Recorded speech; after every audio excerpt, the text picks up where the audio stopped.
Oi, galera, boa noite, tudo bem com vocês? Sejam bem-vindos a um novo vídeo do canal Med Memórias. Desta vez, vamos fazer uma revisão, mas vai ser uma revisão com lupa, gente, assim, sobre o tema farmacologia na dislipidemia. Então, vamos lá, galera. O que a gente entende por dislipidemia? Dislipidemia é uma disfunção, é uma alteração, é um problema dos lipídios, tá? Uma alteração no plasma sérico, tanto já seja triglicerídeos como colesterol, beleza? Então, tipo assim, um resumão é uma alteração dos lipídios, aí a gente pensa em triglicerídeos, em colesterol. Outra palavra, outro termo que a gente vai ver muito é apoproteína. O que é uma apoproteína? É uma proteína carregadora, tá? Uma proteína que carrega lipídios, tá? No torrente sanguíneo. O que mais? Aí a gente tem o lipídio, né? Que é o que a gente conhece como gordura, os quais são insolúveis em água. Eles não podem estar na água, ele não gosta de água. Então, ele precisa de um transportador. O transportador vai ser a apoproteína. Só que naquela junção de uma apoproteína mais um lipídio, essa molécula que tem apoproteína mais lipídio vai se chamar lipoproteína, vai ser um complexo de união entre os lipídios e as proteínas, né? Eu coloquei uma imagem aqui no slide para você ver, ter uma noção, né? Se vocês estão vendo aqui, no centro tem lipídios e na borda, né? Todo que segurando aquele lipídio a gente tem a apoproteínas, beleza? Os tipos de lipoproteína, tá? A gente vai distinguir os seguintes. O primeiro é o quilomicrons, tá? Que é uma proteína uma lipoproteína transportadora de triglicéridos e colesterol, que ela vai atuar principalmente na via exógena, daquelas gorduras, aqueles lipídios que vêm da dieta, tá? Que a gente consome, eles vão entrar no torrente sanguíneo, só que lá vai precisar um transportador. O transportador, nesse caso, chama-se de quilomicrons. Nessa parte, a gente conhece como via exógena, uma via de fora, de ingresso de gorduras que vêm de fora, tá? A gente também tem a via endógena. A via endógena é quando nós produzimos nossos lipídios e eles precisam ser transportados dentro do nosso corpo, beleza? Então, logo a gente tem o BLDL, o IDL, o LDL e o HDL. Qual que é a diferença entre eles? Por que existe assim? Tá? A diferença está na densidade de cada uma dessas moléculas. Se vocês podem ver naquele quadro. O primeiro está o quilomicro, né? Ele é bastante grande, é maior de uma micra. Ele não é muito denso, tá? Quando ele é quebrado, tá? Quando ele é quebrado, ele vai virar um BLDL. Tá? A gente já vai ver o processo, tá? Somente aqui para mencionar assim. O BLDL é uma molécula um pouco menor em tamanho, ela vai medir 70 nanômetros, tá? Mas ela vai ter uma densidade de 0,96. Aí vai indo. Uma molécula menor, mas mais densa, é o LDL, por exemplo. O LDL tem 40 nanômetros, tá? Mas ela vai pesar 1,019. E assim vai indo até uma molécula de alta densidade, como é o HDL, que pesa 10 nanômetros, né? E bom, é isso que a gente tem, né? Então, falando assim um pouco sobre o BLDL, seria uma lipoproteína de muito baixa densidade. Ela vai carregar mais triglicerídeos e menos colesterol. Carrega os dois, só que ela tem mais triglicerídeos, tá? Entre a molécula BLDL e o LDL, a gente tem uma intermediária, tá? Que seria o IDL, que é uma lipoproteína de densidade intermédia. Para nosso estudo, a gente vai focar no quilomicron, no BLDL, que é lipoproteína de muito baixa densidade, no LDL, que é a proteína de baixa densidade, tá? Falando assim do LDL, que é a lipoproteína de baixa densidade, ela tem mais colesterol e menos triglicerídeos. Então, você está vendo a diferença com o BLDL? O BLDL era totalmente o contrário. Ele tinha mais triglicerídeos e menos colesterol, né? Agora, o HDL o HDL é uma lipoproteína de alta densidade. Ela é densa, né, mais pesada, mas, porém, o tamanho dela é menor, tá? Outra coisa importante é ver umas moléculas que ela contém. Existe HDL do tipo ApoA1 e ApoA2. Quando vocês verem em algum lugar, vocês estão estudando, lendo ou escutarem falar de ApoA ou no exame de laboratório do perfil lipídico, ApoA, ApoB, você tem que saber o que é isso. ApoA, quando vocês verem um ApoA, seja ApoA1 até o ApoA5, está se referindo a um HDL, tá? Quando vocês verem um ApoB, a gente está falando de LDL. Beleza? Um pouco assim, falando por em cima, antes de entrar no tema, é importante saber o seguinte, tá? O VLDL, a lipoproteína de muito baixa densidade, ela é uma transportadora de triglicerídeos, mais triglicerídeos e menos colesterol, né? O que acontece quando ela vai chegar na periferia, nos tecidos, ela vai se encontrar, tá, com uma enzima lipase que vai quebrar ela, entendeu? Essa enzima lipase gosta de triglicerídeo. Ela vê que o VLDL tem muito triglicerídeo e vai lá e pum, que faz uma quebra. Vai quebrar o triglicerídeo que está lá dentro. Esse triglicerídeo vai virar glicerol e ácido graxo essencial, que eles vão entrar dentro das células. Porém, como ela já ficou sem triglicerídeos, ou com muito pouco triglicerídeos, ela vai virar o que nós conhecemos como LDL. Então, o LDL é a mesma coisa que o VLDL, só que sem triglicerídeos. É por esse o motivo que ele tem mais colesterol que triglicerídeos, entenderam? É muito fácil, beleza? Agora, a história do HDL, essa é outra. O mecanismo dela vai por outro caminho, tá? Então, falando assim, vamos ver agora. Aqui temos o que seria a via exógena, como eu falei, né? Vou falar um pouco mais sobre ela, né? Para fixar na cabeça, né? Então, esse mecanismo da via exógena acontece assim, né? Os lipídios que vêm da dieta, no caso do colesterol e triglicerídeos, eles vão sofrer uma ação do ácido biliar. Olha só, quando você come uma comida, um alimento, esse alimento vai entrar no estômago, ele vai sofrer uma quebra lá no estômago pelos ácidos gástricos, né? Depois de sair dessa queima, essa quebra lá com o ácido, ele vai cair no intestino delgado. No intestino delgado, ele vai se topar com os ácidos biliares. E o que acontece? O que faz o ácido biliar? Ele faz uma emulsificação de lipídios. Ele vai preparar esse lipídio para ele poder ser absorvido. Se não tem essa emulsificação, ele vai virar cocô, entendeu? Beleza? Então, o que acontece? Aí vai chegar até a parte dos enterócitos, onde estão a borda em escova deles, o que a gente conhece tecnicamente como microvelocidade, beleza? E graças a essas microvelocidades, essas moléculas de lipídio vão conseguir ser absorvidas, elas vão passar primeiramente na linfa para depois passar na sangue, tá? O que acontece?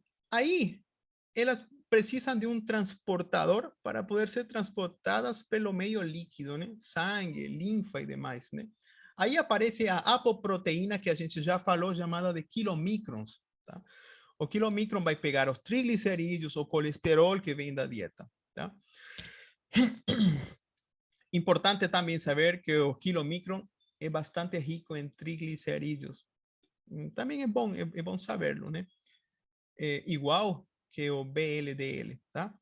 Então, primeiramente, esses quilomicrons carregando triglicerídeos e colesterol, só que mais abundância os triglicerídeos, ele vai entrar primeiro na linfa e depois no sangue, no sangue, né? Para chegar até os capilares nos músculos, lá na periferia, né? No tecido adiposo, aonde eles vão ser quebrados, eles vão sentir a ação de hidrolização de uma enzima. Quando vocês escutarem quebrado, hidrolisado, clivado, é a mesma coisa. São palavras técnicas para referir a uma mesma situação, uma mesma coisa, tá? Então, eles vão ser hidrolizados pela lipoproteína lipase. A lipase, como eu falei para vocês, gosta de triglicerídeo. Aí ela encontra uma molécula que traz triglicerídeo, ela vai chegar lá e vai quebrar. No caso da dieta, da via exógena que a gente está falando, que com lipídios que vêm da dieta, ela vai encontrar o quilomicron, tá? Então, o quilomicron refere-se a um transportador de lipídios que vem da dieta. Aí vem a lipoproteína lipase, encontra o quilomicron e quebra ele, hidroliza o triglicerídeo dele, né? Vai tirar dele, tá? E vai transformar, nessa quebra, esses lipídios vão ser transformados em ácidos graxos livres e glicerol. Tá? Assim, os tecidos, músculos, tecido adiposo e demais, conseguem captar esses ácidos graxos livres e o glicerol. Tá? Aí vai acontecer algo mais. Vai sobrar quilomicrons. Alguns quilomicrons vai ficar com um pouquinho de triglicerídeo, um pouquinho de colesterol, vai sobrar outros que talvez não sofreram ação, e eles vão continuar no torrente sanguíneo. Só que aqui acontece, eles vão voltar para o fígado, tá? Eles vão ser captados, o fígado vai detectar eles, que eles foram quebrados, vai captar, tá? Aí o que acontece nessa situação, uma vez que eles chegaram no fígado? O fígado vai pegar o triglicerídeo, o colesterol dessas moléculas e vai armazenar. Essa é a opção, a primeira opção, tá? Vai fazer um armazenamento. O segundo, vai transformar eles, vai fazer um metabolismo desses lipídios e los vai secretar na bilis, beleza? Vai ser secretado na bilis, vai formar bilis, né? Vai oxidar a ácidos biliares, tá? Então vai formar ácidos biliares do mesmo lipídio, da mesma gordura que entrou do alimento, entendeu? Essa é uma via. Outra via é que ele também pega lipídios que foram feitos lá dentro do corpo, feitos no fígado, e ele também transforma em um ácido biliar. Interessante, né? Um mecanismo de feedback, tá? Uma homeostasia que acontece lá. E a quarta opção é que vai convertir aqueles lipídios em lipoproteínas de densidade muito baixa, que seria o VLDL. Então, agora vocês sabem de onde que sai o VLDL, qual que é o mecanismo para ele aparecer, né? Ele não simplesmente está aí, é que o fígado fabrica um VLDL, fabrica um transportador, tá? Mas de onde? De aquela gordura que entrou, entendeu? Daqueles lipídios, daqueles triglicerol, daquele colesterol que ele encontrou lá circulando no corpo, lá no quilomicron, ele entrou dentro do fígado, o hepatócito pegou eles e fabricou um VLDL, tá? Uma lipoproteína de muito baixa densidade, tá? Então, essa lipoproteína de muito baixa densidade é um outro transportador, é similar a um quilomicron, somente que ela vai transportar colesterol e triglicerídeos também, que são recém-sintetizados, entendeu? Beleza? Aí começa a via endógena, tá? Com o VLDL começa o que chamamos via endógena, porque o VLDL é o transportador de triglicerídeos e colesterol que são recém-sintetizados em nosso corpo, tá? Aí que acontece? Tá? Ele vai pegar aqueles lipídios, né? E vai levar até a periferia. Tá? Quando chega na periferia, igual como o quilomicron chegou, vocês estão observando que acontece aqui uma situação de direção, uma sinalização de direção. Tudo vai até a periferia. Lá na periferia, de novo, vai se topar com a lipoproteína lipase lá nos tecidos. E ela vai quebrar novamente o triglicerídeo. E vai acontecer a mesma coisa que com o quilomicron. Só que aqui, o VLDL vai sofrer a ação da lipoproteína lipase, vai ser quebrado, vai ser retirado o triglicerídeo, tá? E como ela já não tem mais triglicerídeo, ou tem muito pouco triglicerídeo, ela vai virar ela vai se tornar com outro nome. A densidade dela vai variar, né? Já não vai ser igual. Aí vai virar uma LDL, lipoproteína de baixa densidade, tá? O que aconteceu com o triglicerídeo? A mesma coisa. Chegou VLDL, lipoproteína de muito baixa densidade, sofreu a ação da lipoproteína lipase, que quebrou, hidrolisou o triglicerídeo. Esse triglicerídeo virou o que? Ácido graxo livre e glicerol. Eles entram dentro da célula para ser metabolizados, ser utilizados, né? Aí sobrou uma molécula com colesterol e muito pouco triglicerídeo, que a gente vai chamar de LDL. Beleza? Então, parte desse LDL colesterol que ficou lá, também vai entrar dentro da célula. Tá? Parte dele vai entrar lá dentro da célula. E é interessante, outra parte tem que voltar no fígado. A gente vai vendo como funciona passo a passo. Então, parte também vai entrar na célula, vai ser utilizado, porque existe um receptor de LDL nas células, tá? Então, assim, somente para ficar na cabeça, até aqui, para fixar, vamos fazer um pequeno resumo da via exógena agora, tá? Então, os quilomicrons que carregavam lipídios, estou voltando na via exógena de novo para fixar via exógena com via endógena, beleza? Então, bora na via exógena. Os quilomicros que carregavam lipídios da dieta para a periferia, né? Eles carregam, vão trazer os lipídios da dieta, do alimento para a periferia, vai levar no tecido muscular, no tecido adiposo, né? A enzima lipoproteína lipase, ela vai hidrolisar, ela vai quebrar os triglicerídeos, né? Que vêm trazidos pelos quilomicros. Né? Até aí é via exógena, é isso que você precisa saber da via que vem de fora, né? Beleza. Aí os quilomicros remanescentes, eles vão entrar no fígado, né? Vão ser processados, né? Principalmente o colesterol, né? Uma vez chegou até aí começa a via endógena, né? Então, entraram para quê? Para ser armazenados, para ser secretados na bile, né? Para ser produção de ácidos biliares, né? Também são utilizados para na produção de ácidos biliares, sim. E o restante é convertido em VLDL, tá? Em outro tipo de transportador. Uma vez temos o VLDL produzido, ele vai voltar para a periferia, tá? Ele vai carregar triglicerídeos, vai carregar colesterol para a periferia, para as células que estão lá, para os tecidos, né? Tá? Daí para frente, que é o que a gente conhece como via endógena. Agora a gente está falando de via endógena, tá? Tá? Aí, novamente, quando chega na periferia, o VLDL, ela vai ser quebrada pela lipoproteína lipase. Tá? Esses VLDLs que perderam triglicerídeos, tá? Pela hidrolização da lipoproteína lipase, tá? Eles vão ser transformados, né, em LDL no caso, tá? Beleza? O que mais? Passam a ser transformados em LDL. Também uma pequena parte passa a ser transformados em IDL, né, que é uma lipoproteína de densidade intermédia, mas para nosso estudo a gente vai focar no LDL, que é o caso das dislipidemias, né, que causa muito problema o LDL, que é conhecido como um colesterol ruim, né? Mas a gente vai ver direito, tá? Então, o LDL, tá, é uma lipoproteína de baixa densidade, eles são a fonte de colesterol para as membranas celulares. A gente precisa de ter LDL, tá? Precisa para as membranas de nossas células, precisa para fabricar esteroides, hormônios, né? O problema é que dentro de LDL existe um tipo de LDL, tá? Que ela forma ateroma, ela faz aterogênese, ela faz placa, ela entupe lá, tá? Ela forma uma espécie de um cemento lá dentro, uma coisa que vai entupindo e isso dá problema, é muito sério, tá? Esqueci de modificar aqui. Então, a gente já falou da via endógena, né? A gente chegou até aqui, né?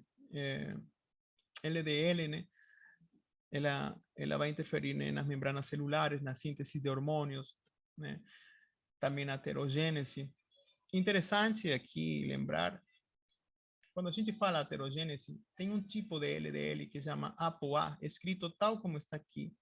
Também é chamado de lipoproteína A, ou LPA. Quando vocês verem qualquer desses três nomes, a gente está se referindo a um LDL que forma placa, beleza? Tá? Qual que é o problema desse tipo de lipoproteína, né? Ela forma placa, né? Está associada à aterosclerose, ela compete com o plasminogênio, ela vai diminuir a formação de plasmina, tá? Ela vai fazer inibição de fibrinólise. Olha, inibe a fibrinólise, ela vai bloquear a lisis, a destruição de fibrina. Então, se ela bloqueia a destruição de fibrina, a gente tem fibrina. Se a gente tem fibrina e tem gordura dele tem um sebo lá, imagina, um sebo, uma fibrina, forma uma estrutura dura, uma espécie de um cemento, uma coisa que entupe aí. Além disso, por esse mecanismo, ela provoca inflamação. Então, é um tipo de inflamação fibroproliferativa. Isso é o que faz a formação da placa de ateroma, tá? Outra coisa interessante que as membranas celulares, perdão, o LDL tem uma molécula chamada de ApoP também, tá? Na verdade, o ApoB é um receptor que fica na membrana, que a membrana da célula reconhece, né? Quando o LDL é formado, né, é quebrado o VLDL, né, daí vai ficar um LDL, tá? Ele tem essa molécula ApoB, ApoB100, tá? ApoB100, tá? Que os receptores da membrana celular reconhecem. E assim deixam entrar o LDL dentro da célula, beleza? Então, de novo, a gente tinha um VLDL que tinha triglicerídeos e tinha colesterol. O triglicerídeo foi quebrado pela lipoproteína lipase, tá? Beleza? Foi quebrado e na quebra virou glicerol e ácido graxo livre que entrou dentro da célula. Aí sobrou para nós uma lipoproteína que tem maiormente colesterol, que seria no caso o LDL. Esse colesterol não vai ficar aí só por ficar, ela tem que ter uma ação, ela tem que entrar dentro da célula. Para ela poder entrar, tá? Existe essa molécula chamada ApoB100, tá? Ela detecta que tem um LDL colesterol e ela deixa entrar lá dentro da célula para seu processo, para ser processada, ser metabolizada, tá? O fígado também expressa isso, os tecidos expressam isso, beleza? Aí acontece o metabolismo celular, né? O que acontece com esse colesterol que entrou dentro da célula? Ele vai ser esterificado, tá? Beleza? Vai ser esterificado com ácidos graxos de cadeia longa, tá? As partículas resultantes disso, que seriam ésteres de colesterol, são transferidas para o VLDL que sobrou lá fora e o LDL mais pequenininho que sobrou lá fora. Você está vendo que elas estão sendo quebradas sempre, sempre tem uma sobra, sempre tem um sobrante, tá? Então, isso que acontece. Aí a gente tem algo conhecido como o CETP, o CEPT, né? Tá? É uma proteína de transferência colesterol éster, tá? Ela fica no plasma. É por isso que nesse processo, a substância resultante, no caso do ésteres colesterol, que é o resultante da quebra do colesterol do LDL dentro da célula, o resultante dessa quebra, desse metabolismo, consigue voltar lá nos LDL que estão lá fora, entendeu? Ou nos BLL que vão, BLDL, né? Lipoproteína de muito baixa densidade, né? Qualquer desses dois, BLDL ou LDL, pegam essa substância resultante e vai levar no fígado para fazer uma reciclagem novamente. Tá entendendo? Beleza. Vamos lá. Agora vamos falar sobre essa ApoA, LPA, lipoproteína, né? Só para que vai ficando na cabeça. Eu acho que até aqui a gente já está entendendo o mecanismo, como funciona. Até o momento, até agora, a gente simplesmente falou de uma via de sinal, de os lipídios que vão até a periferia. Vão até a periferia, tudo, só isso. Falamos um pouquinho de um que outro lipídio que volta, né, no fígado para fazer para virar VLDL, né? Mas na via endógena, o VLDL vai para a periferia. Aí falamos do LDL, né? Na via exógena, a gente falou quilomicro até a periferia, tá? E a sobra do quilomicro voltou no fígado para uma reciclagem lá, onde virou VLDL e o VLDL virou LDL, beleza? Uma via só, uma via de sinal, tá? Até a periferia. Agora, daqui para frente, a gente vai ver o reverso, o feedback positivo em condições fisiológicas normais. Porque de lá tem que voltar, tem uma sinalização também, tá? Tudo aqui tem sinal, não acontece por acaso. É um mecanismo muito interessante. Vamos lá. Vamos falar um pouco sobre essa lipoproteína A, ApoA, LPA, tá? O que acontece com ela, tá? Certos LDLs contêm essa lipoproteína A, expressam essa lipoproteína. Qual que é o problema? Que ela vai competir com o plasminogênio pelo receptor das células endoteliais, célula do endotélio, célula dos vasos sanguíneos, tá? Ela vai competir com o plasminogênio. Geralmente o plasminogênio, ele vai esfregar lá. Mas quando aparecer essa molécula LPA, né, essa molécula de LDL, LPA, ela compite, ela se prega lá, ela vai se unir, né?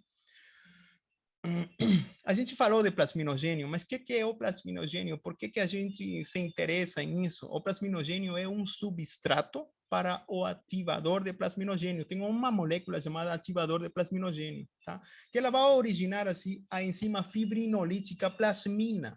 Então, a plasmina é um derivado do plasminogênio. O plasminogênio chegou lá, né, na borda das células endoteliais, né, sofreu uma transformação, ativou o fator ativador de plasminogênio e aí virou uma plasmina. Tá? A plasmina faz o quê? É uma enzima fibrinolítica. Ela faz uma quebra, ela faz lisis da fibrina, entendeu? Então, muita fibrina faz, você sabe, uma cicatriz, corpo, isso é cheio de fibrina. Então, imagina lá dentro da tua célula, muita fibrina, você não pode ter, porque entupe o vaso, entupe a luz. Agora, imagina, fibrina, mais um sebo junto, forma uma espécie de um cemento lá, entendeu? Esse é o problema. Agora, como a gente não tem, se ela compite, se esse LDL compite com essa molécula que vai formar plasmina depois, né, que a plasmina tira aquela fibra, já não vai ter plasmina, vai ter fibra, vai ter algo que vai formar fibra, vai ter sebo, uma fibra, entendeu? É complicado, né? Mas é assim. É complicado em quanto à saúde de uma pessoa. É por isso importante sempre, né, tentar levar uma vida saudável, né? Alimentação mais adequada, tá? Beleza? Vamos continuar. Quando isso acontece, quando essa molécula de LDL, ApoA, LPA, lipoproteína A, chega lá e se prega no receptor das células endoteliais, tá? Se liga no receptor das células endoteliais, ela vai provocar uma diminuição da formação de plasmina, tá? Com isto vai fazer inibição da fibrinólise e promoção de trombose. Isso promove trombo, promove placa, tá? Por esse motivo, o corpo também é inteligente, ele detecta que é uma molécula muito parecida, é um clone meio parecido lá. E aí acontece uma resposta inflamatória. Não está funcionando como é fisiologicamente normal. Algo está acontecendo, está se formando uma coisa estranha lá. Um cemento estranho aí, um sebo com fibra. Tá? Então, aí isso desemboca ou causa uma resposta inflamatória fibroproliferativa que vai formar a placa de ateroma. Em outras palavras simples, um sebo com fibra, endurecido, um cemento. Tá? Esta placa pode ser inestável com o tempo, ela vai se formando e vira inestável. Tá? E pode se romper, deixando êmbolos viajantes na circulação, causando obstruções. Tá? A pessoa normal, tomando sua geladinha, uma placa inestável, pum, solta, chega numa coronária, entupe a pessoa, até aí, goodbye, tchau. Né? Beleza?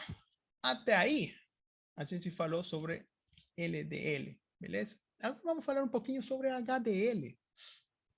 Vamos falar sobre o metabolismo do HDL. A gente fala que o HDL ele faz transporte reversa. O que é transporte reversa? É aquela via sinal que vem do tecido para o fígado. É aquela coisa que vai trazer de lá para cá. Olha de interessante como funciona esse metabolismo do HDL. Eu anotei aqui uma lista, né? Não, perdão, aqui uma lista para mais ou menos entender esse mecanismo, tá? O metabolismo do HDL, ele inicia no fígado, tá? E por que ele inicia no fígado? Tá? Ele inicia no fígado porque é o lugar onde é produzido a apolipoproteína A1, tá? O fígado e o intestino, eles vão a produzir essa apolipoproteína A1, tá? Eles produzem. Uma vez que é produzida essa lipoproteína, ela vai ser secretada. Só que uma vez que ela é secretada, que já está na corrente sanguínea, tá? Ela vai trocar de nome, ela vai se chamar pré-beta HDL. É uma molécula de HDL que não está madura, tá? É uma pré, beleza? Quase não tem lipídios, tá? Essas são as maiorias da HDL que são liberadas, são secretadas pelo fígado, beleza? Depois, o que acontece? Essa molécula de pré-beta HDL, ela vai se unir a um transportador chamado ABCA1, ou, como seu nome corretamente falado, transportador casete de ligação ATP-A1. Tá? Este tipo de receptor, ela fica na superfície das células, tá? Ela provoca algo chamado de efluxo.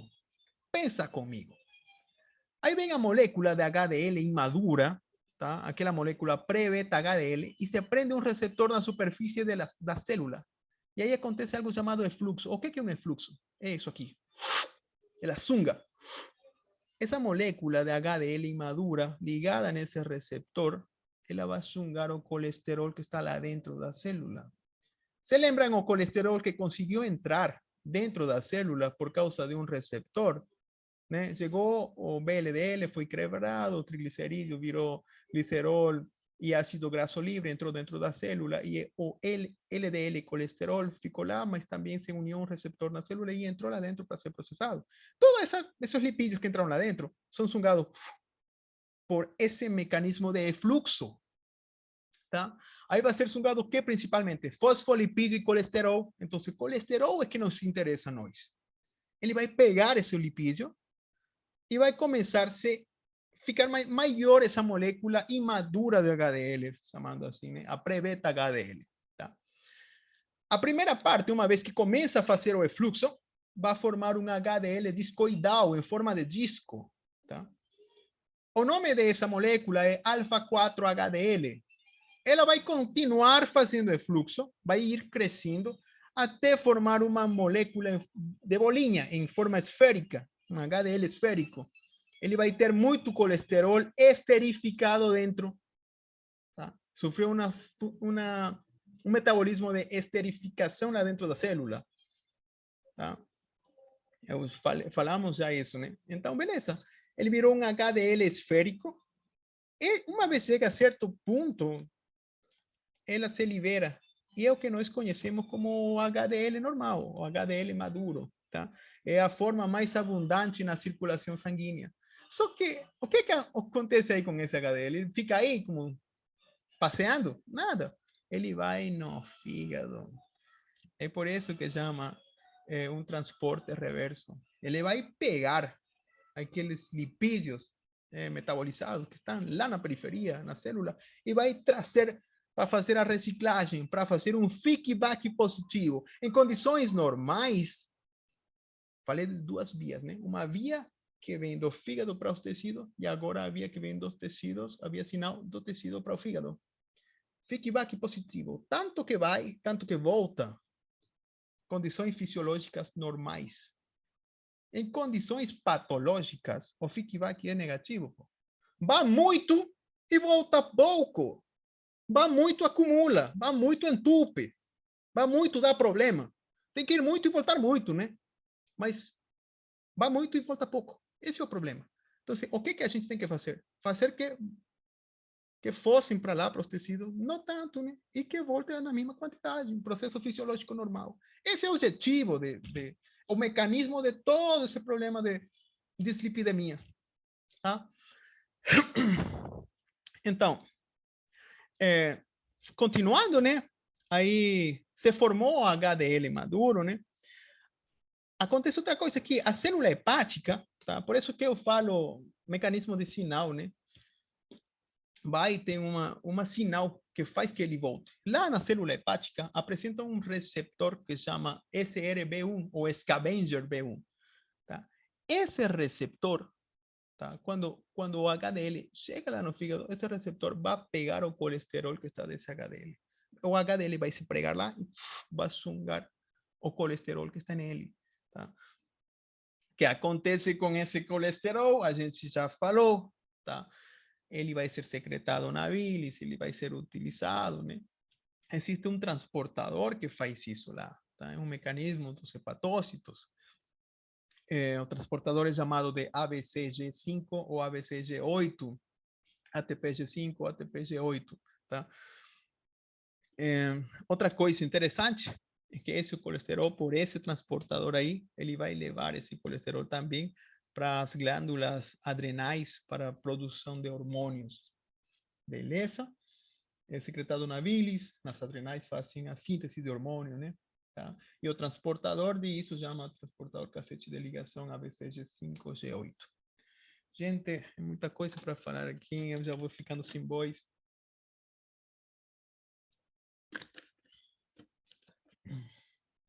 Saúde, vamos continuar. Então, agora temos a terapia. Tá? que medidas terapêuticas a gente tem? Como que a gente vai solucionar esse problema, né? Como vamos conseguir que aconteça esse feedback positivo? Mandamos para lá e de lá voltamos para o fígado, essa reciclagem aí. Primeiramente, a gente tem que entender que é muito importante saber que a terapia medicamentosa é usada complementarmente, tá?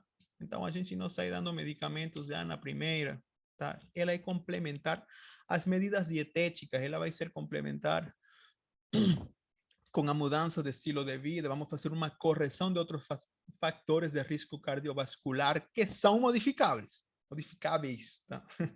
Como mudança do estilo de vida, vamos corrigir o tabagismo se a pessoa fuma, vamos falar que não fume, né? Sobrepeso, né? Vai fazer academia, fazer alguma atividade física, na verdade um treino, né? Porque o treino é o que tira, né? Esse sobrepeso.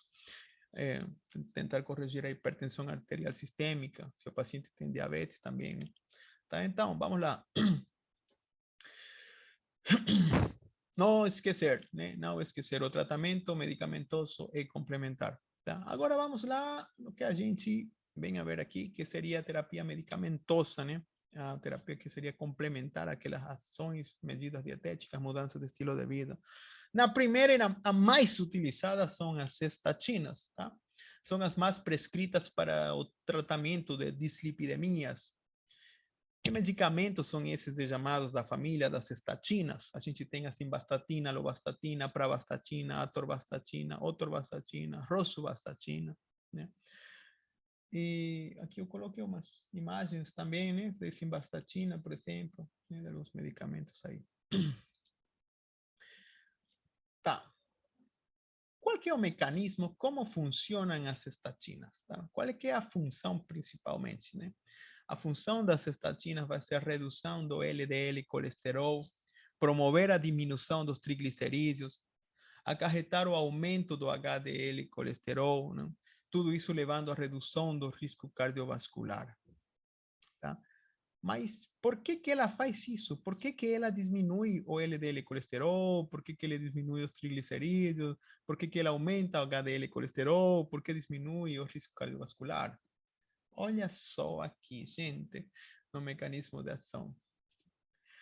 Na formação do colesterol endógeno, aquele colesterol que nós fabricamos para nós mesmos, acontece essa via aqui, a via do mevalonato, tá? Um ciclo químico.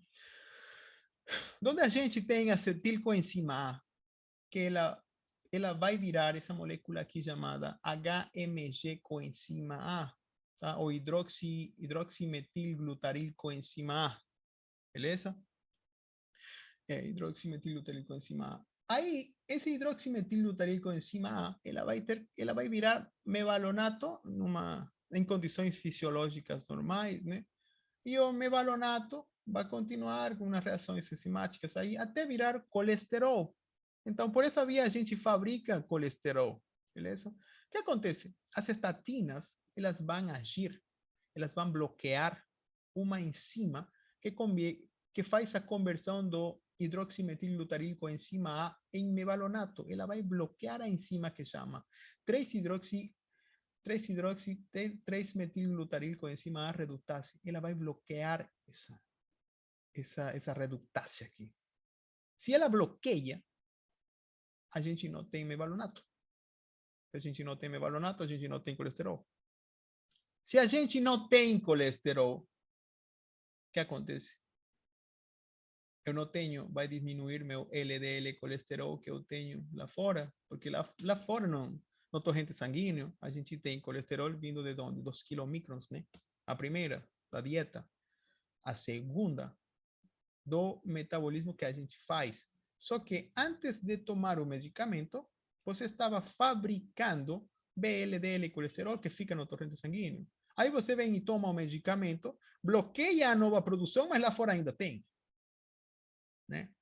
Então, se eu bloqueio a produção, o LDL colesterol que eu tenho vai diminuir em quantidade, tá? Vai diminuir os triglicerídeos pelo mesmo motivo. O triglicerídeo vai ser quebrado do VLDL que a gente tinha lá fora. É quebrado, né? Só que não volta mais, porque não está sendo fabricado. beleza? HDL colesterol aumenta. Por que aumentou o HDL? Né? Se a gente está agindo sobre colesterol, sobre VLDL, né? Sobre a produção. Por que aumenta? Na verdade, não é que aumenta, é que o outro diminuiu e ele... Se um diminui, o outro fica alto. Eu tenho dois iguais. Eu tiro um, esse aqui ficou grande, ficou alto. Então, ele vai aumentar, né? Lógico, né? Beleza. Vamos no mecanismo, então. Continuando. Ponto número 1, inibição da enzima HMG coenzima A redutasa, hidroximetilglutaryl coenzima A redutase, né? Aí a gente não tem mais mevalonato. Vai haver uma diminuição progressiva do LDL colesterol, tá? Se eu tenho uma diminuição progressiva do LDL colesterol, o corpo detecta que está faltando colesterol, que não está se produzindo, e ele começa a sintetizar receptores de LDL colesterol, tá? Para que eles ajam, aonde que eles agem? Na superfície das células, para quando eles se encontrem, eles passem um colesterol por lá, eles consigam pegar ele. Ele pega, né? Pega o colesterol, o pouco que encontra lá, pega, coloca dentro da célula, e aí o que acontece? Aí vem o HDL, pega esse que já está sendo metabolizado, que está sendo pegado e metabolizado, pega HDL e volta para o fígado, para tentar fabricar mais. Entenderam? O mecanismo, pique-back. Tá? E aí, o que acontece? Ponto número 5. Aumenta a captação de LDL colesterol, aumenta HDL, né? Nossa, aumenta HDL. Ele está ativo HDL, tentando pegar para levar para o fígado, pegar para o fígado, né? Porque algo está acontecendo que não, o fígado não está fabricando. Né? E porém, obviamente, se encontrou LDL colesterol soltinho que estava passeando lá, né? E foi quebrado pela enzima que quebra triglicerídeos lá do LDL, por la lipase, né? Lipoproteína lipase, né? Para diminuir os triglicerídeos. É lógico, o mesmo mecanismo. Né? Então, fixando na cabeça, né? Vamos fixar de novo o resultado de todo o processo, diminuição da síntese hepática de colesterol, né? Esse é o efeito principal, que já a gente não vai ter colesterol porque bloqueamos aquela síntese no fígado. Como isso está sendo bloqueado, vai aumentar a síntese de receptores, aumenta o receptor de LDL colesterol para conseguir pegar o pouco que encontre lá na torrente sanguínea, né? Conseguir metabolizarlo dentro das células e entregar ele para o HDL, para ele levar de novo para o fígado, né? E diminuição do LDL colesterol do plasma, né? Qual passa para o hepatócito, beleza? Aumento do HDL, como a gente já falou, e redução dos triglicerídeos. Agora a gente tem os efeitos aqui pleiotrópicos, né? Efeitos pleiotrópicos. O que é um efeito pleiotrópico positivo? Efeito pleiotrópico benéfico? O que é? Falando assim, em geral, é um efeito indireto das estatinas sobre o LDL plasmático. É um efeito indireto, não é feito para isso, mas tem esse efeito positivo também, tá? Graças a esse efeito pleiotrópico, vamos a diminuir o risco cardiovascular. E qual que é? Melhora da função endotelial. O endotélio vai melhorar porque você lembra que a gente falou sobre ApoA, LDL do tipo ApoA, que forma lá, que bloqueia e vai formando placa de ateroma, que é progressivo. Se eu não tenho LDL, vou diminuir aquele também negativo, vou diminuir o LDL normal e aquele que é ApoA. Beleza? Por isso vai melhorar a função do endotélio. Já não vai ter aquela inflamação fibroproliferativa, ou vai diminuir a que tinha, tá? Pelo mesmo caso, a gente vai ter redução da inflamação vascular, redução da agregação plaquetária, toda a parte negativa daquela ApoA vai diminuir, tá? E vamos ter aumento da neovascularização do tecido isquêmico, tá? Então, quando recuperamos a parte positiva, né? Diminuímos aquele LDL, né?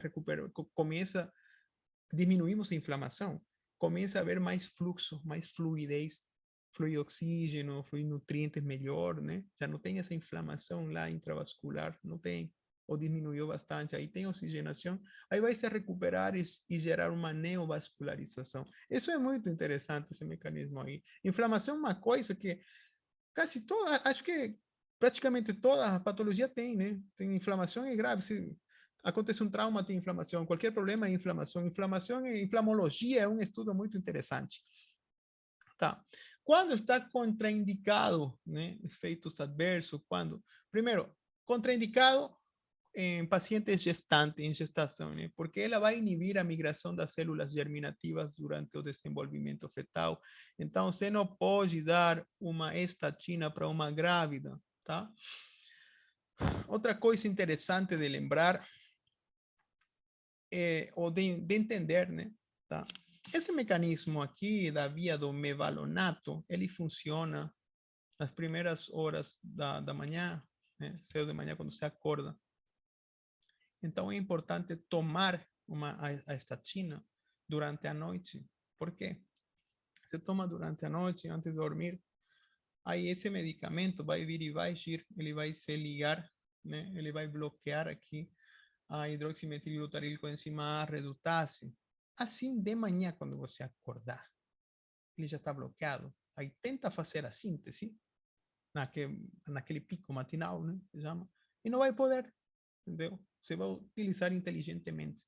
Você pode tomar em outro horário, pode tomar, vai bloquear, mas não vai bloquear tão bem ou melhor como se você tomasse à noite, entendeu? Efeitos adversos, né? A gente tem a miotoxicidade, né? O que é a miotoxicidade, né? É mialgia, uma dor muscular generalizada, miocite grave, rabidomiólise. O que é isso? Destruição das células musculares, a pessoa começa a perder musculatura, tá?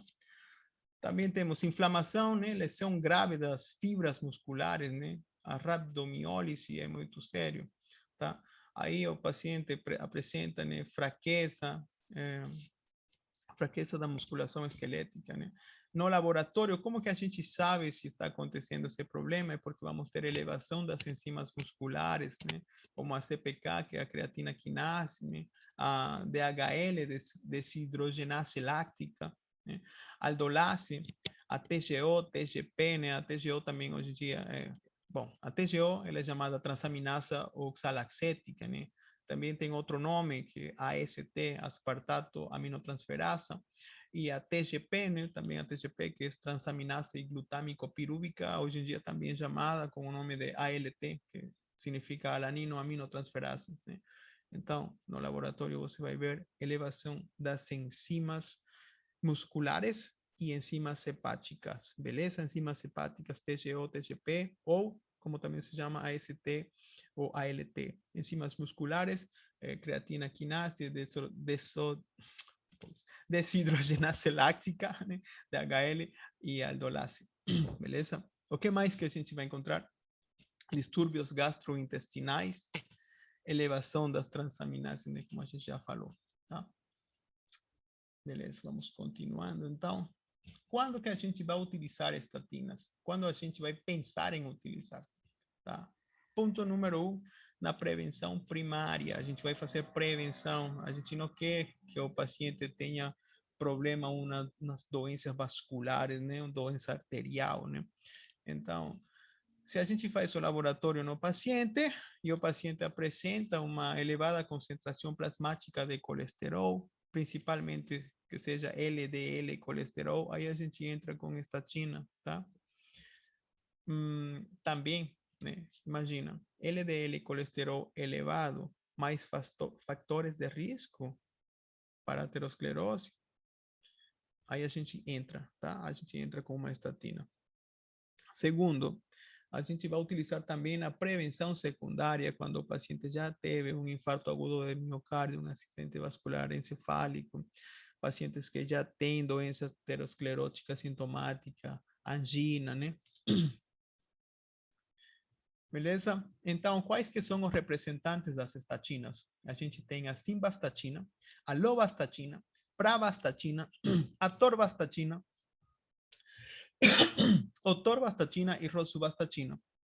Eu coloquei essas imagens aqui dos medicamentos aí para ilustrar um pouco o slide.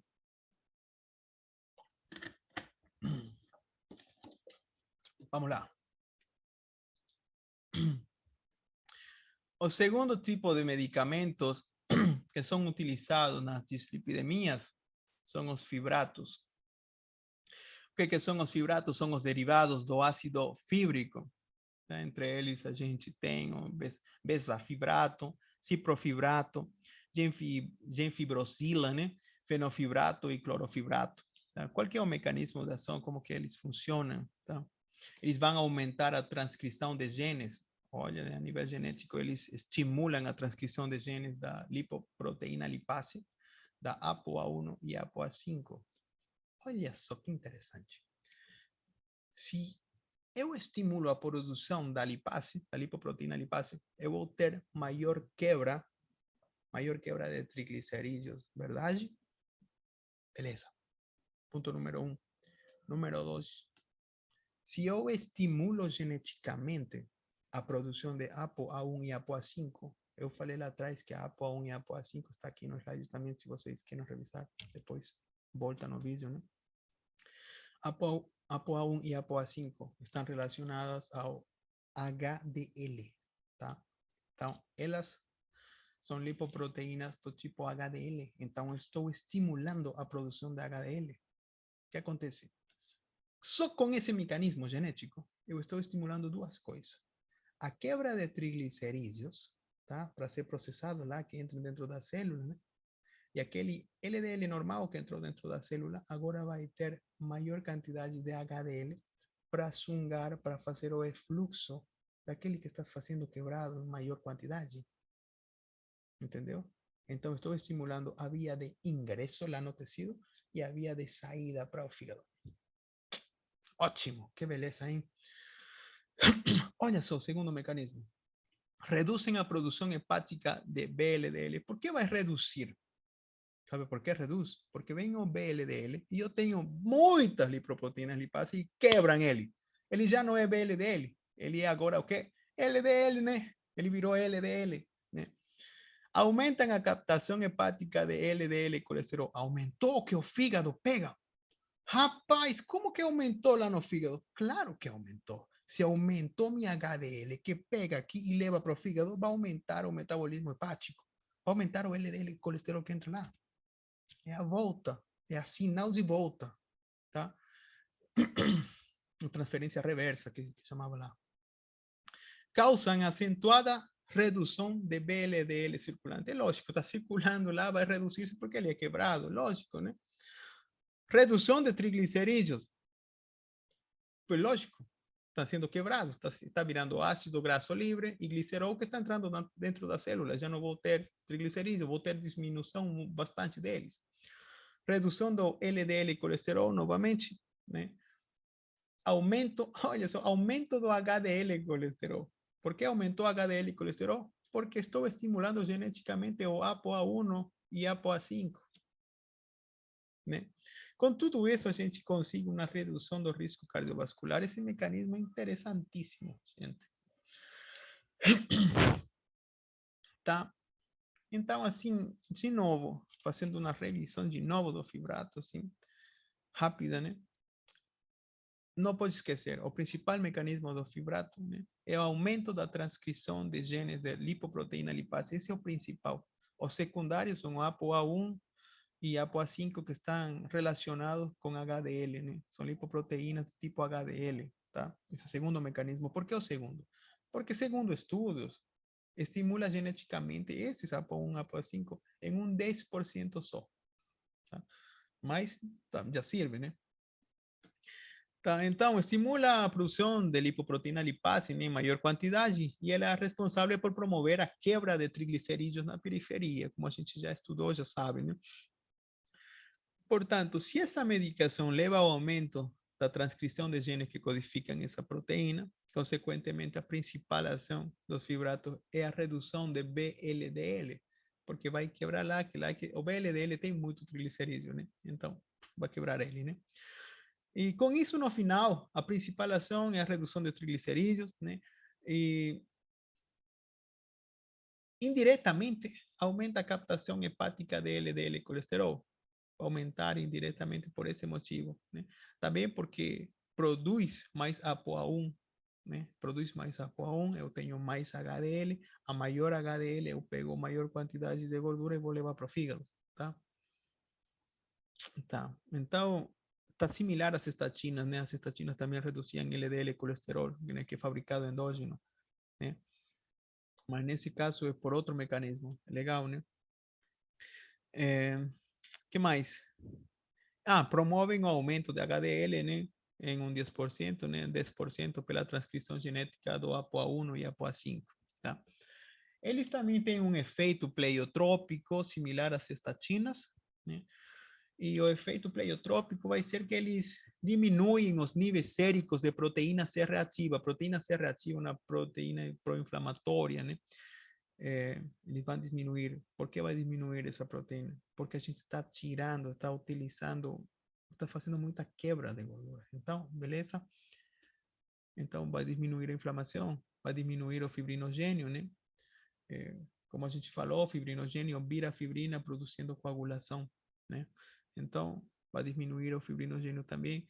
Todas essas moléculas relacionadas da cascata inflamatória van a ser diminuídas pelo fato de que a gente já não está tirando o LDL, né? E no meio de tirar esse LDL, a gente também está tirando a parte negativa dos LDL, né? Aquela lipoproteína A que a gente falou. Parece que é a mesma coisa, né? Mas se vocês percebem aí no slide está escrito diferente, tá? LPA, se fala, né? Igual nos livros está desse jeito, tá? Que mais? Eles aumentam a tolerância à glicose, melhorando o perfil diabético, tá? E pelo mesmo mecanismo, pelo mesmo fato, né? De aumentar de uma forma fisiológica, né? A quebra, né? Aumentaram a parte genética e de lá se foi quebrando triglicerídeos, aumentando HDL, utilizando ele para ser metabolizado no fígado, tá? Aí inibe a inflamação da musculatura lisa vascular, diminuindo a resposta inflamatória e a formação de placa ateromatosa. Até aí é uma belezura, mas não todo é perfeito, então eles também têm efeitos colaterais, né? Efeitos adversos negativos, né? Entre eles, a gente tem a miocite similar às estatinas, né? Podendo causar abdomiólise, né? Insuficiência renal crônica. É importante pensar no paciente que vem e que a gente vai dar isso. O paciente que vem é um paciente que tem síndrome metabólica, é um paciente diabético. Paciente desse perfil geralmente vai ter hipertensão arterial, pode ter uma insuficiência renal crônica que talvez nem sabe que tem, tá? Que começou lá atrás por causa da diabetes, né? O que mais? Tem, e obviamente aí no conjunto tem o problema da dislipidemia, né? Aí a gente pode pensar em fazer uma combinação de poder se fazer a combinação de um fibrato com uma estatina, pode, né? Pode fazer, mas não deve fazer, porque pelo efeito colateral. Você tem que avaliar o paciente e ver na situação na qual vai conseguir fazer essa sinergia entre os dois. Quando posso? Não é sair simplesmente, não, vamos diminuir agora, já manda bala. Não, não, não, cuidado, né? Você está tratando com saúde. Imagina uma rabidomiólise, tá? Uma miocite séria, grave. Você vai começar a destruir o músculo da pessoa, né? A gente pensa, nossa, os músculos, pensa nos braços, nas pernas, né? Nada, gente. A gente tem músculo na parte abdominal. Você diminui o músculo abdominal, sabe o que acontece? Uma hérnia bruta vai sair nessa pessoa. Simplesmente por dar 2 medicamentos, estragou a barriguinha bonitinha que tinha, entendeu? Então, aí que mais? Elevação de enzimas musculares, né? Começa a acontecer uma miocite, um problema a nível muscular, aí você faz o laboratório, vai ter elevação das enzimas musculares similar, como a gente falou com as estatinas, né? A CPK, né? A creatina quinase, desidrogenase láctica, DHL, aldolase, né? Enzimas hepáticas também, TGO, TGP, né? AST, ALT, tá? Outra coisa que elas fazem, que os fibratos fazem, é intolerância gastrointestinal, vai começar a ter flatulência, dores estomacais, né? Tá? Também acontece prurido, perdão, rash, né? Rash cutâneo. Né? Hay que prestar especial atenção ao clofibrato, né?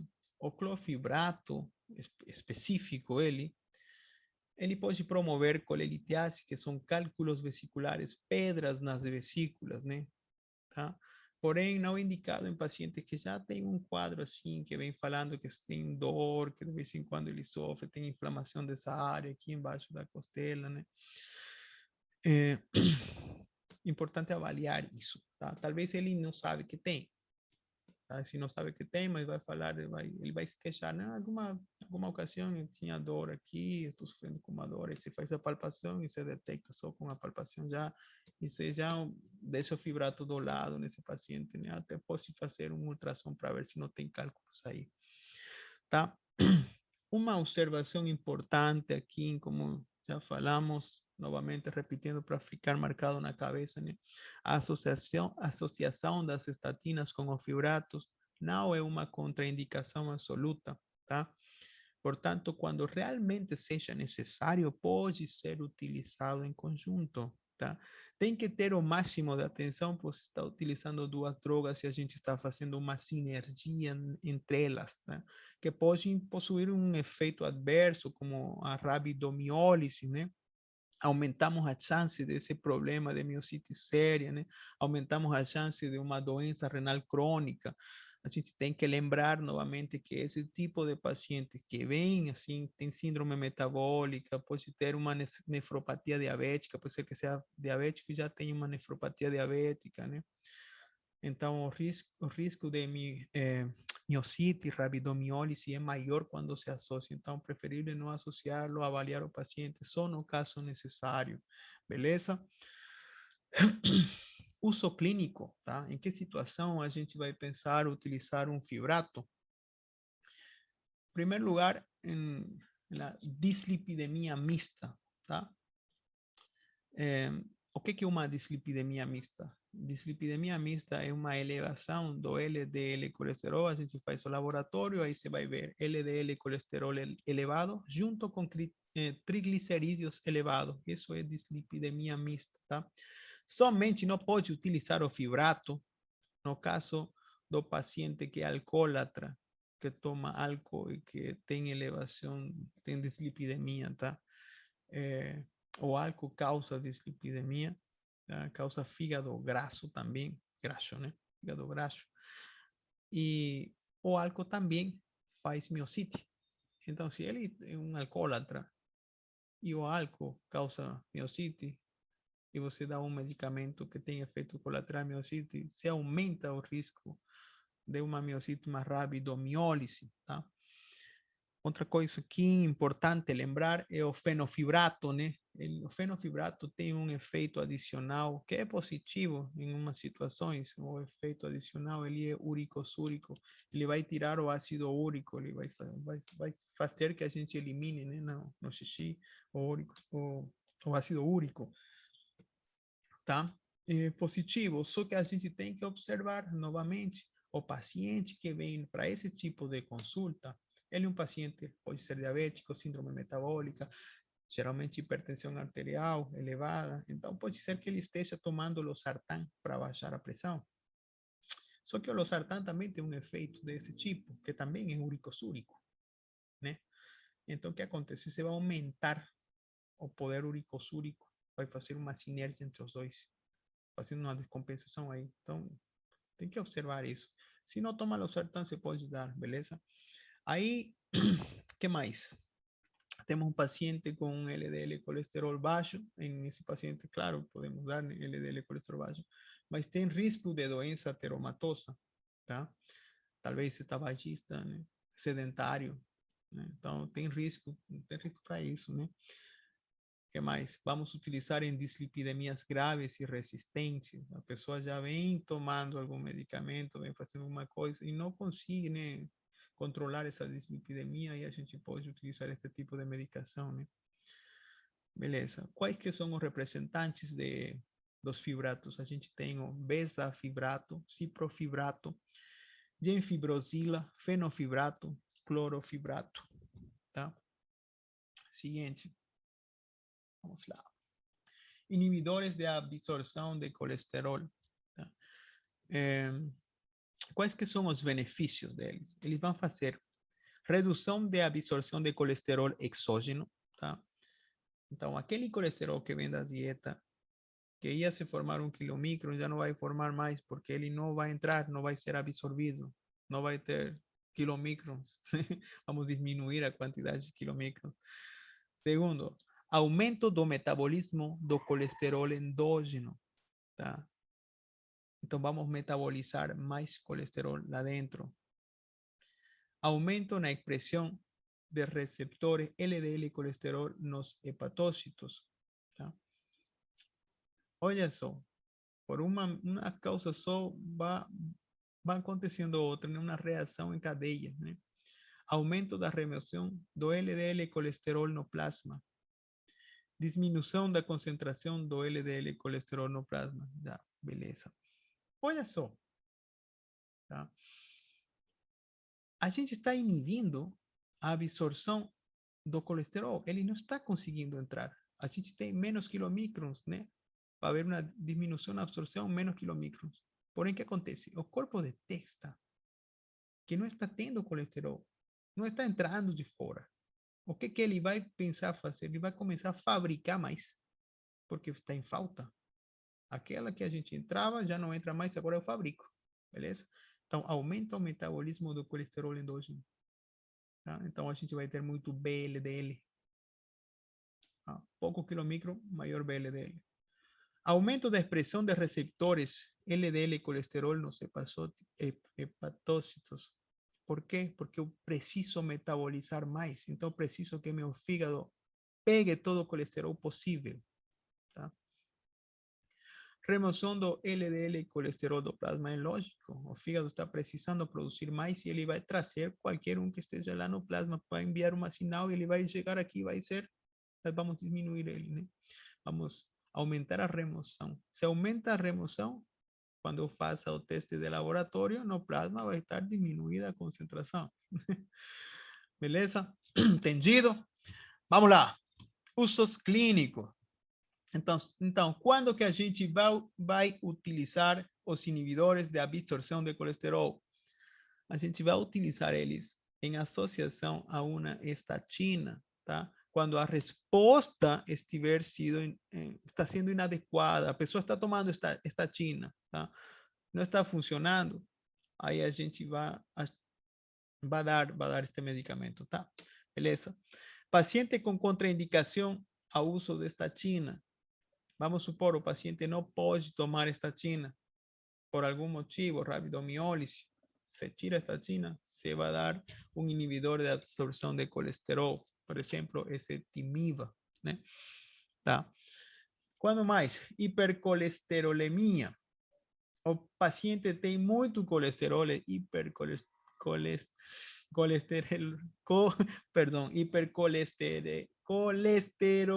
colesterolemia, tá? Causada por álcool, tá? Vamos supor, o paciente alcoólatra tem muito colesterol, tem um fígado grasso, não pode utilizar estatina, a gente acabou de falar, você não pode usar estatina em quem bebe álcool. Aí você vai dar esse tipo de medicamento, né? Um inibidor de absorção de colesterol, tá? Usos não relacionados com aterosclerose. Também pode ser usado para tratar distúrbios associados à obstrução de via biliar. O que acontece? Esse tipo de medicamentos aqui, eles vão pegar os ácidos biliares, né? Então, tem problema, tem pessoas, tem pacientes que têm obstrução da via biliar, porém tem aumento de ácidos biliares que causam quê? Causam uma intoxicação no corpo da pessoa. Essa intoxicação que é leve vai ocasionar prurido no paciente, tá? Por obstrução da via biliar, ele se intoxica, dá prurido, começa a coçar a pele, né? Também, se ele pega os ácidos biliares, essa quantidade que ele está pegando lá, está chegando lá no intestino grosso, né? Ele continua caminho lá. E lá acontece um acúmulo. Esse acúmulo faz ocasionar diarreia, diarreia por ácidos biliares, principalmente as resinas, né? Agora a gente vai ver que esses inibidores de absorção de colesterol, a gente tem dois tipos, uns que são resinas e outro medicamento que é chamado de ezetimiba. Tá? Importante saber que se a gente vai utilizar esse tipo de medicamentos aqui, tá? A gente utiliza esse medicamento pega as vias biliares, né, os ácidos biliares, né? E ele joga para fora, né? Até que dá diarreia como um efeito colateral. Só que a gente tem que saber que os ácidos biliares são importantes para a absorção de vitaminas lipossolúveis. Então, se a pessoa começa a tomar, tipo, a resina principalmente, a resina, vai ter diminuição daquelas vitaminas lipossolúveis que são absorvidas na dieta. E isso, com o tempo, pode dar um problema, tá? Então, é importante tomar em conta, né? Também o tratamento não vai ser para a vida inteira com isso, né? Hay que ver, hay que ficar de olho, hay que ficar observando, tá? A gente tem que fazer isso. Vamos, seguinte. Tá, então, dentro desses medicamentos inibidores de absorção de colesterol, a gente vai dividir em dois. Tem um que são as resinas ligantes de ácidos biliares, tá? Aqui eu coloquei uma imagem desse questran, né? Colestiramida. E uma resina, né? Tipo de resina. Qual que é o mecanismo de ação, tá? Elas vão sequestrar ácidos biliares no intestino, tá? Porém, vai impedir que as sales biliares emulsifiquem os lipídios. Você lembra que a gente falou, a gente, a gente come nosso alimento, chega no estômago, ele é quebrado pelo ácido do estômago, ácido gástrico, e depois vai descer lá no intestino delgado, onde vai se topar com os ácidos biliares, né? Que eles vão emulsificar aqueles lipídios para eles poderem ser absorvidos. Então, se eu peguei com uma resina meus ácidos biliares, não tenho mais ácido biliar disponível para fazer a emulsificação. Então, não vou poder emulsificar lipídio, o lipídio não vai se absorver, ele vai passar longe, né? Então, dessa forma, vamos evitar a absorção e circulação enterohepática, né, deles. Porém, as resinas são voluminosas, né? Elas são pouco palatáveis, né? Elas interferem com a absorção de vitaminas lipossolúveis, como a gente falou. Não sei se vocês já ouviram falar algo chamado de substâncias coloidais ou coloides. Coloide é exatamente a mesma coisa, é uma substância, você sabe, uma goma líquida, um pegamento líquido, que ela entra e vai se pregando, vai se pregando. Um coloide faz isso, ele entra, ele vai pegando todo que está lá solto e vai caminhando, avançando, avançando, arrastando tudo que encontra no caminho dele. A resina faz uma coisa similar, né? Com lipídios, com ácidos graxos, né? Com ácidos biliares, perdão, tá? Outra coisa importante que tem que tomar em conta aqui é que além de pegar as vitaminas lipossolúveis, né, A, D, E, K, também eles pegam fármacos como a digoxina e a varfarina, tá? Tá. E mais, outra coisa importante é que ela vai aumentar o metabolismo do colesterol endógeno, como a gente já falou. Vamos relembrar um pouquinho, né? Para não esquecer. Aumento do metabolismo do colesterol endógeno e sais biliares. Aumento da expressão de receptores LDL nos hepatócitos, né? O fígado, as células hepáticas precisam pegar porque está detectando que está em falta o colesterol. Então, os receptores vão ser, a expressão deles vai aumentar, né? Aumento da depuração do LDL no sangue, né?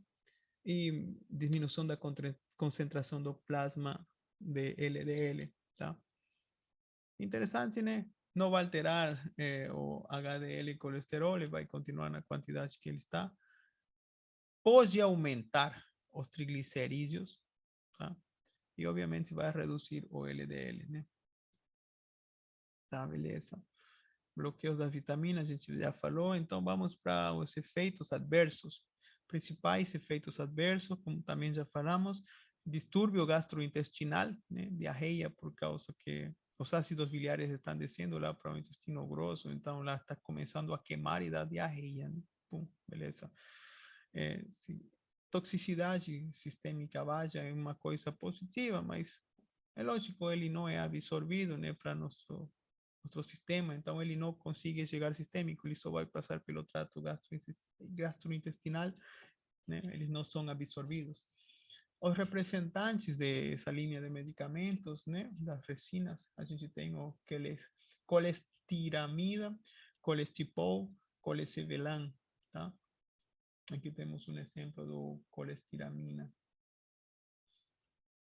O seguinte medicamento que está dentro da linha de esse tipo de medicamentos, né, que são os inibidores de absorção de colesterol, o seguinte é ezetimiba, tá? Então, ezetimiba, o mecanismo de ação dela, tá? Ela vai, funciona assim, tá? Nas microvelocidades do duodeno, similar à resina, tá?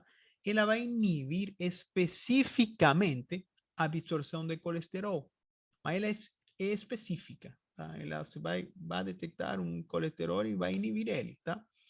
Não vai afetar a absorção de vitaminas lipossolúveis, como acontecia com as resinas, não vai afetar os triglicerídeos, não vai afetar os ácidos biliares, beleza? 2. Bloqueio da proteína transportadora NPC1L1, tá? Então, o que acontece? Como ele inibe especificamente a absorção do colesterol, essa especificidade pelo colesterol é porque ele bloqueia o receptor NPC1L1, tá? Esse receptor fica na borda em escova dos enterócitos, nas microvelocidades dos enterócitos, tá?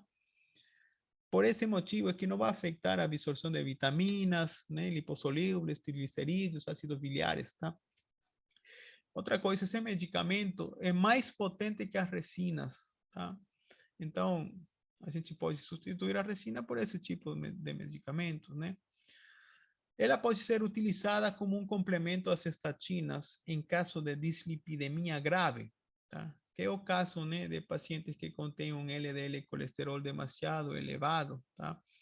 E então que é necessário o uso de estatina. Então, por exemplo, está utilizando estatina, o efeito não está sendo muito esperado, a gente pode utilizar esse medicamento aqui, né? Esse Timiva, tá? Que mais? Ela faz inibição de absorção dos lipídios vindos da dieta, obviamente, né? Que mais? Porém, vamos ter um maior consumo do colesterol hepático, tá? E no mesmo mecanismo que a resina. Acontece maior metabolização de colesterol, tá? No fígado, é isso, tá?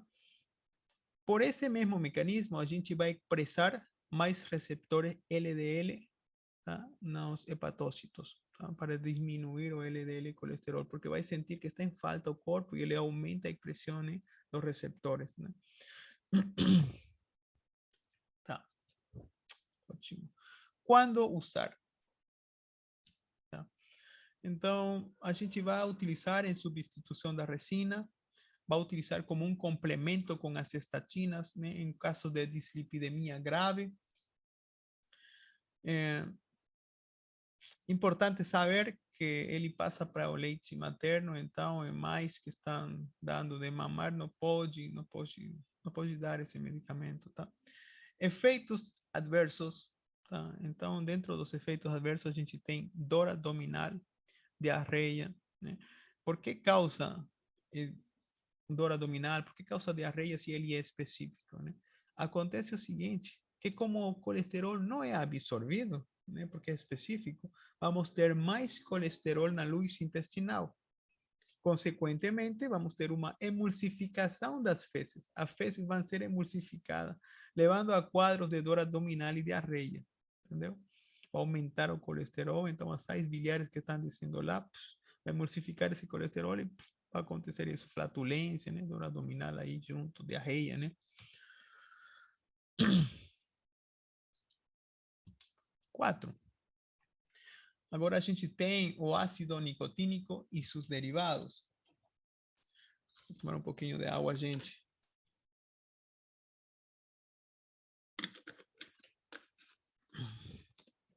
Vamos lá. O representante aqui do derivado de ácido nicotínico é a nicotinamida, Tá? O que acontece com a nicotinamida? Ela vai agir sobre a lipólisis, provavelmente através de um receptor denominado HM74A, que está presente nos adipócitos, né?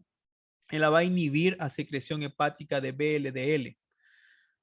Tá? Ela vai reduzir os triglicéridos e LDL colesterol. Ela vai aumentar o HDL colesterol. Novamente, no mesmo tipo de mecanismo super interessante, né? Olha só, a gente tem uma conversão do ácido nicotínico. O ácido nicotínico é uma vitamina, tá? Essa vitamina vai se convertir em nicotinamida, tá? Beleza? Ela se converte em nicotinamida. Então, o que que ela faz? Ela inibe hepaticamente o VLDL, o transportador que transporta triglicerídeos e colesterol endógeno. Se eu estou bloqueando o VLDL, vamos ter uma diminuição do LDL. E, obviamente, eu já não tenho VLDL. O pouco que queda lá, circulante, é quebrado, né, pela lipase, a lipoproteína lipase, né? E não volta mais VLDL, então não tenho o que quebrar, porém não vou ter LDL, tá? Porém, vou ter diminuição da lipoproteína A do LDL, né? Aquele LDL de tipo LPA, também vai diminuir, né? Um efeito assim em cadeia, né? Eu diminui o LDL, também vou diminuir o LDL negativo. Porém, né? Vou diminuir triglicerídeos, né? Circulante. Diminui tudo. Estou diminuindo a causa principal, que é o VLDL, então diminui tudo. O único que não vai diminuir é o HDL colesterol, né? Como eu expliquei lá atrás, eu tenho dois iguais aqui, vamos supor, né? Só por dar um exemplo. Se eu diminuir um, outro fica alto. Ele não aumentou, mas ele ficou alto porque o outro diminuiu. Então, isso dá um resultado de laboratório, um aumento do HDL colesterol, tá? O mecanismo, tá? Por que que ele inibe o VLDL, né? Que é aquele transportador endógeno, né? Porque hay un efecto de lipólisis sobre un receptor que se llama HM74A que está asociado a proteína Y. Tá? A nicotinamida va a actuar sobre ese receptor. Beleza? Beleza. Então, quando vamos a utilizar o uso clínico, tá? A gente vai utilizar quando o nosso paciente tenha um HDL colesterol diminuído e tenha muito triglicerídeo. Tá? Em esses casos. Efeitos adversos. Va a acontecer rubor, algo llamado de push, palpitações e distúrbios gastrointestinais. Tá? Vamos lá. Vamos continuar, gente. Agora vamos com o último, que são os derivados do óleo de peixe, que a gente conhece como ômega 3. Eu vou dar uma dica muito interessante desse tipo. É um suplemento, né? Mas no caso a gente vai ver um suplemento para uso terapêutico, né? Não como simplesmente suplemento, sino como uso terapêutico. Então, quais que são os benefícios do ômega 3? Ele vai diminuir os triglicerídeos. Tem uma outra coisa que é meio engraçado, porque ele aumenta o colesterol, mas, sin embargo, esse aumento de colesterol é positivo nessa situação. Engraçado, mas funciona, né? Vamos ter diminuição da cardiopatia isquêmica, né? Obviamente está diminuindo os triglicerídeos, né? Melhora de sobrevida em pacientes com histórico de infarto agudo de miocárdio, né?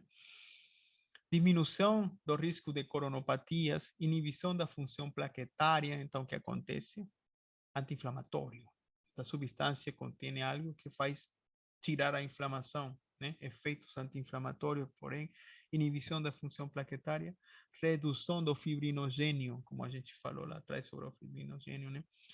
Então, olha só, gente, o mecanismo não é tão assim elucidado, nem que fale, nossa, é isso aqui que está acontecendo, né? É, o mecanismo que se acha, né? Que eu acho que está certo, né? São as pufas, né? Esse tipo de lipídios, ômega 3, né? Eles contêm algo chamado pufas, que são ácidos graxos poliinsaturados, né?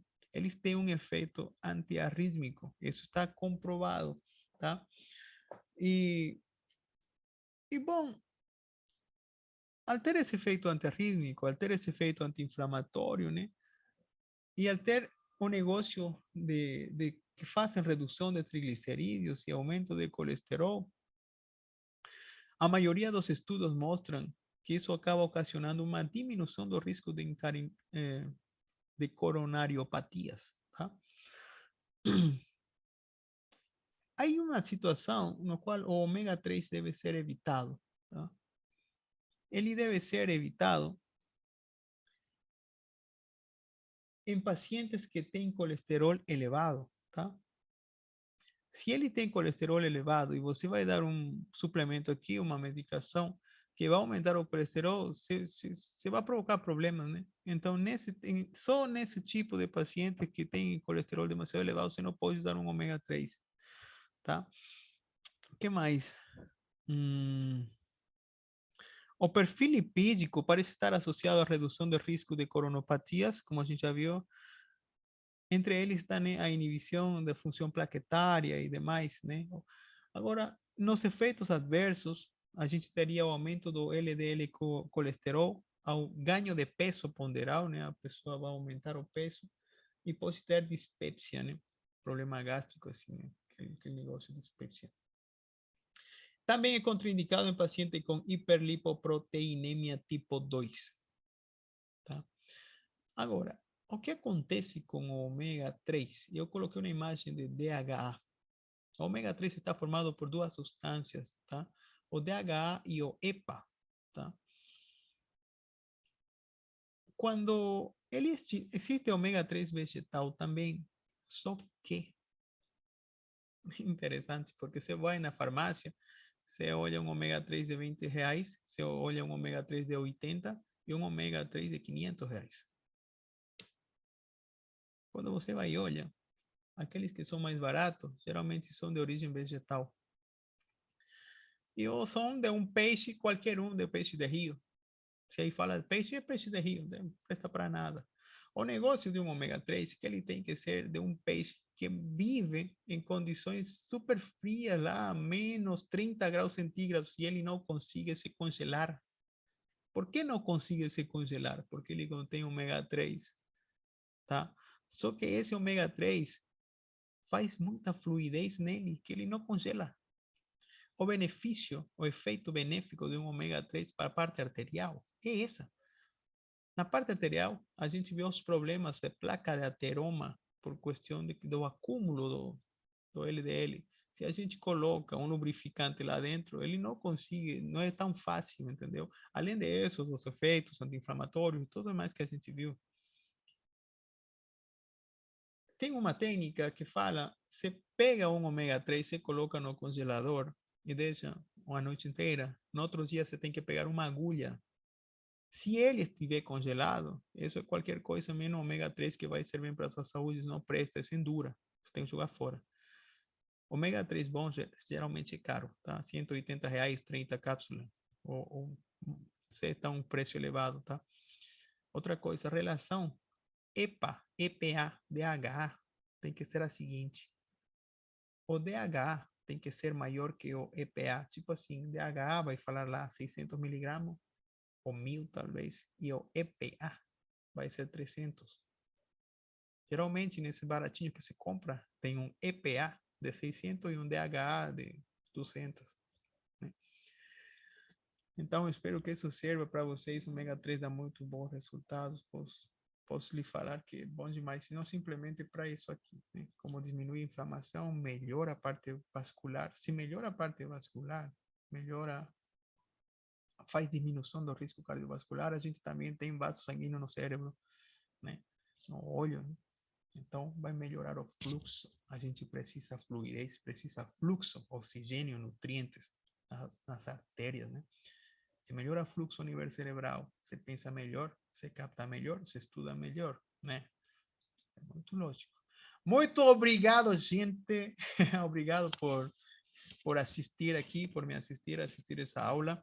Eu sei que foi uma aula um pouco pesada, um pouco compridona, assim, mas o mecanismo deve ser entendido, deve ser compreendido. Quando você compreende aquele feedback positivo que ensinei para vocês, tudo mais fica fácil.